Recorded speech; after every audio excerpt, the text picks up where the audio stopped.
গতকাল রাত্রেবেলা ২-৩টে টেলিফোন পাই জিবি হাসপাতাল আনুমানিক রাত্রে একটার সময় যে ডাক্তারবাবুরা চিৎকার করছেন, পেশেন্টরা চিৎকার করছেন যে স্যার আমাদেরকে বাঁচান, অক্সিজেন সাপ্লাই পুরোপুরি বন্ধ হয়ে পড়েছে, পেশেন্টরা শ্বাস নিতে পারছে না, ছটফটাচ্ছে।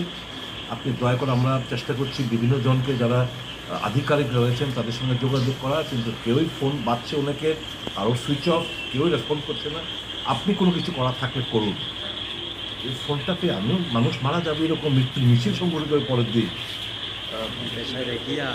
আমি জানেন আমি ঈশ্বরের নাম নিয়ে ফোন করলাম রাতুল দে, যিনি আমাদের রাজ্যে মাত্র একজনই রয়েছেন যিনি ইঞ্জিনিয়ার, বায়োমেডিক্যাল ইনস্ট্রুমেন্টেশন ইঞ্জিনিয়ার।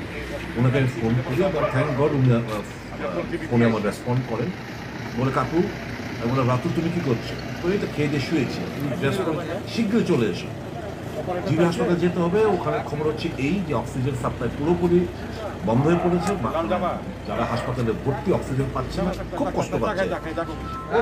খুব একটা সময় নেয়নি, খুব চটপট করে ও চলে এসছে। আমরা দুজন একসাথে যাই জিবি হাসপাতালে।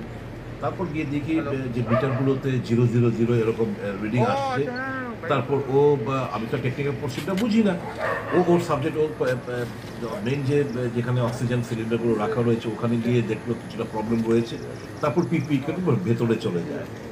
ভেতরে চলে যাওয়ার পর থ্যাংক গড সে আধ ঘন্টার মধ্যে সে তার যার তার মেকানিক্যাল পদ্ধতি কিংবা যা পদ্ধতি অ্যাপ্লাই করে এই জিনিসগুলো, যে অক্সিজেন যেটা টেকনিক্যাল প্রবলেম ছিল সেটা সুরাহা করতে পেরেছেন এবং অক্সিজেন সাপ্লাই আবার পুনরায় এস্টাবলিশ করতে পেরেছেন। আমি আনুমানিক দুটো আড়াইটা দিচ্ছিলাম, তারপর ও আরও কিছুটা সময় ছিল, কারণ ও আবার না নষ্ট হয়ে পড়ে, একটু ওয়েট করে আসলে দেখতে চাইছিলেন। তো আমাকে বললো কাকু আপনি চলে যান, আড়াইটা হয়ে গেছে, আমি আরেক কিছুক্ষণ থেকে আমি চলে আসবো।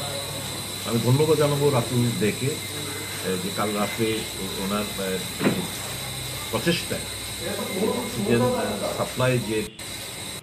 সাপ্লাইটা উনি আবার পুনরায় এস্টাবলিশ করতে পেরেছেন এবং রোগীরা নিশ্চিন্ত মনে আমার অক্সিজেনটা যাদের প্রয়োজনীয়তা রয়েছে তারা